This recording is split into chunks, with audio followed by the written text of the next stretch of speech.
Hey, what's going on, everyone? June here with Hapa英会話, and joining me today is Kara. Hey, Kara, how's it going? Hi, everyone. So today, let's talk about the TH and S sounds.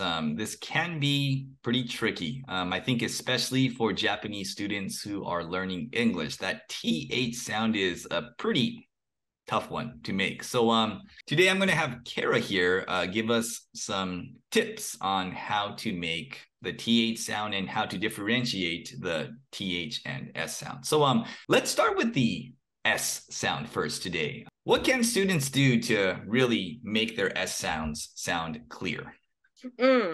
S is going to be an easier sound for Japanese speakers because it exists in Japanese, which is awesome. But let's do the English American version.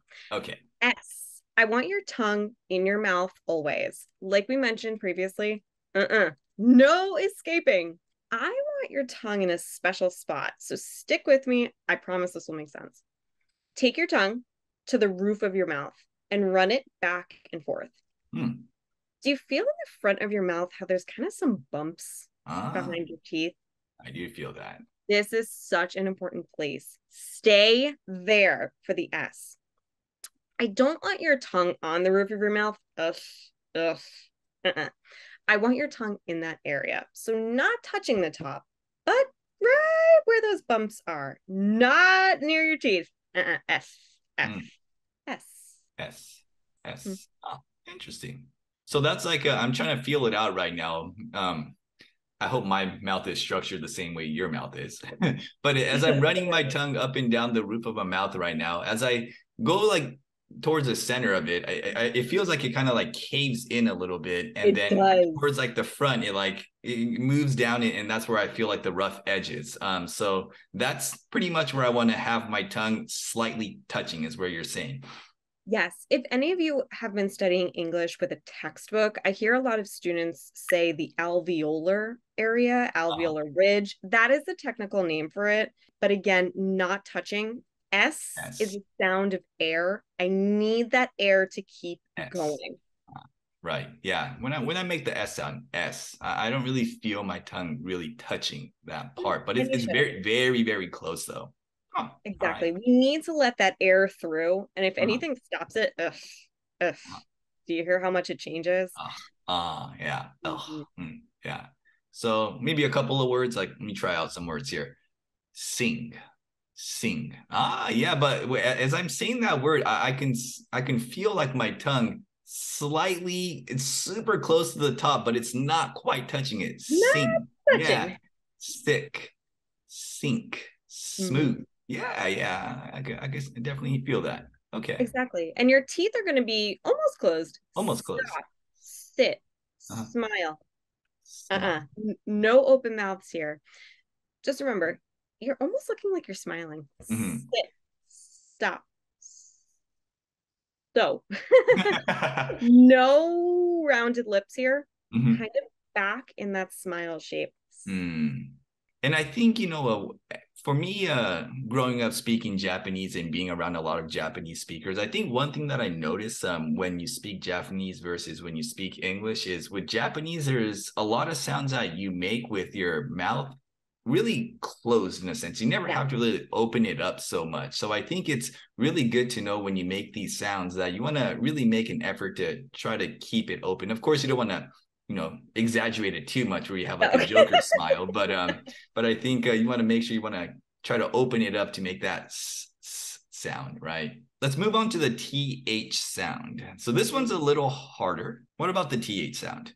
The TH is hard even for native English speakers because it's two sounds.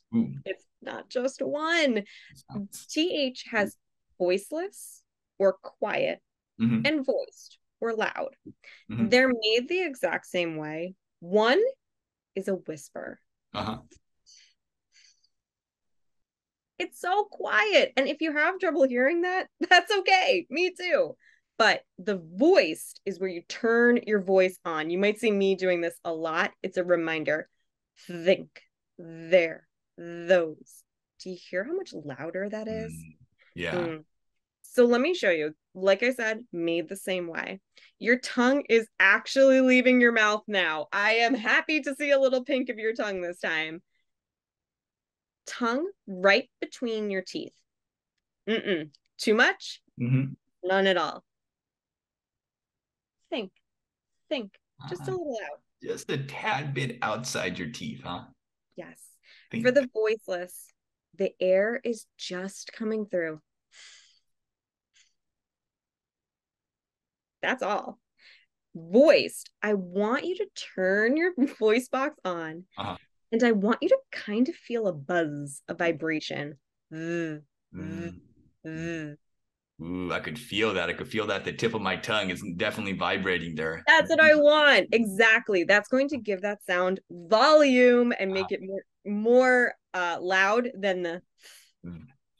There's no hard and fast rule about which sounds or which THs are voiced and voiceless. And I see this a lot when students find a new word, but I do have some tips. Okay. They're not 100% correct. They won't always work, but they're a good one to keep in your mind and remember. If it's the beginning of a word, so this, that, those, they, them, then, there, usually it's voiced. With the vibration.